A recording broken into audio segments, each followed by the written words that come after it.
तो कैसे हैं दोस्तों, आप सभी का हमारे YouTube चैनल में स्वागत है। आशा करते हैं आप लोग अच्छे होंगे। आज हम आपसे बात करने जा रहे हैं प्याज में जो कंद जो रहता है। तो बहुत से किसान क्या रहते हैं, जैसे रोपाई करते हैं, सोचते हैं कितनी जल्दी हमारी प्याज जल्दी से फटाफट बड़ी हो जाए और उसमें कंद पड़ना शुरू हो जाए।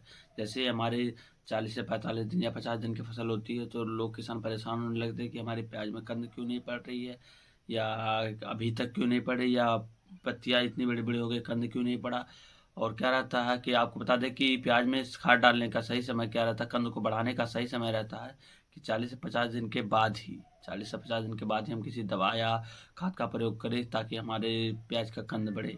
उसके पहले क्या रहता है कि अगर हम प्याज की रोपाई करते हैं तो बहुत कम ही किसान हैं जो सही मात्रा में मतलब और रासायनिक खादों का प्रयोग करते हैं या देसी खादों का प्रयोग करते हैं। नॉर्मली क्या रहता है कि डीएपी का प्रयोग करके लोग बुआई तो कर देते हैं और ज़्यादा ध्यान नहीं देते हो। इससे क्या रहता है कि जैसे हम मिर्च प्याज की रोपाई कर दिए, उसके बाद क्या रहता है कि सिंचाई की, और 2 से 3 दिन या 4 दिन बाद क्या रहता है कि बेगर्मी का मौसम रहता है। जनवरी से फरवरी में हम रोपाई करते, ज़्यादातर करके फरवरी या मार्च में ही प्याज की रोपाई होती है। इसमें क्या रहता है कि पानी ज़्यादा मांगता है तो लोग हर 4 से 5 दिन में, तो जैसे ही हमारी प्याज की फसल 40 से 45 दिन की होती है उसमें 2 3 से 4 बार लोग पानी दे देते हैं। तो 4 से 5 बार अगर पानी देते हैं तो उसी उसी बीच में क्या करते हैं, नाइट्रोजन की मात्रा बढ़ा देते हैं। जैसे नाइट्रोजन बार बार डालने से क्या रहता है कि हमारे प्याज की जो है सिर्फ पत्तियां बढ़ती हैं, कंद तो बढ़ता नहीं है, क्योंकि वो नाइट्रोजन का काम है सिर्फ बढ़ाना, ना कि उसको साइज बढ़ाना है। सिर्फ क्या है, वो ग्रोथ बढ़ा देगी, हाइट बढ़ा देगी।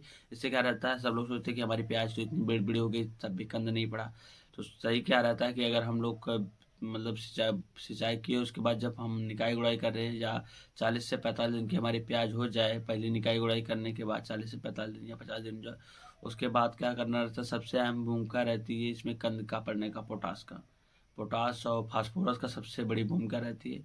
तो क्या रहता है, अगर हमारी प्याज 40 से 50 दिन का हो जाए तो उसमें क्या रहता है, हम लोग देसी खाद डीएपी और पोटास, सल्फर, फास्फोरस, और अगर आपके खेत में दीमक का भी प्रकोप है तो आप रीजेंट भी ले सकते हैं। कम मात्रा में आप रीजेंट का मिक्स करके आसानी से इन सभी खादों को डाल के, जैसे सबसे ज़्यादा मात्रा में क्या रहे, डीएपी और पोटास रहे, उसके बाद सल्फर रहे, उसके बाद ही रीजेंट का आप प्रयोग करें। इन चारों खादों को अच्छे से मिला के आप बुरकाव कर दीजिए।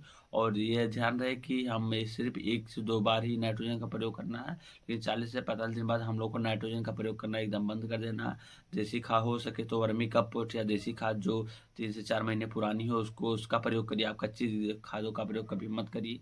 3 से 4 महीने पुरानी जो हो जाए देसी खादों का प्रयोग करिए। नाइट्रोजन, फास्फोरस और पोटास इन सब का प्रयोग करिए। इन सभी खादों का प्रयोग करेंगे, इससे क्या होगा, हमारे प्याज की जो कंद है वो बहुत तेज़ी से ग्रो होंगी। और सर जैसे ही हमारे प्याज की फसल 60 से 70 दिन या 80 दिन होगी, काफ़ी अच्छा रिजल्ट आएगा। आपको बता दें कि प्याज 4 महीने की फसल है, इसलिए हमें कोई टेंशन नहीं लेनी रहेगी। अभी क्या, जिन किसानों ने फरवरी या मार्च में रोपाई की है, अभी इस टाइम बहुत अच्छा मौका, अभी सुनहरा मौका है। आप निकाई गुड़ाई अगर की है, 1-2 पानी दे दिए हैं या 3 पानी भी दे चुके हैं, तो इसके बाद नाइट्रोजन देना आप एकदम बंद कर, यूरिया देना एकदम बंद कर दीजिए। उसमें अगर आपको हो सके तो निकाई गुड़ाई करिए, या तो फिर अगर पानी देना हो तो पानी देने के 1 दिन पहले ही, 24 घंटे पहले ही आप देसी खाद और डीएपी और पोटास और नाइट्रोजन का एकदम प्रयोग ना करें, सल्फर ले लीजिए।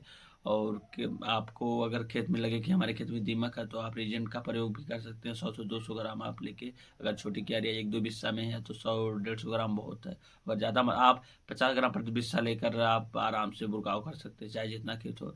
उसके बाद आप आराम से सिंचाई कर दीजिए, आपका कंद ज़्यादा से ज़्यादा 10 से 15 दिन में आपको रिजल्ट दिखना चालू हो जाएगा। और अगर दोस्तों जानकारी अच्छी लगी तो वीडियो को लाइक करें, कमेंट करें, और कमेंट करके आप ज़रूर बताइएगा कि आपने इन खादों का प्रयोग किया नहीं, रिजल्ट कैसा आया। मिलते हैं आपसे अगले वीडियो में। आज के लिए धन्यवाद दोस्तों।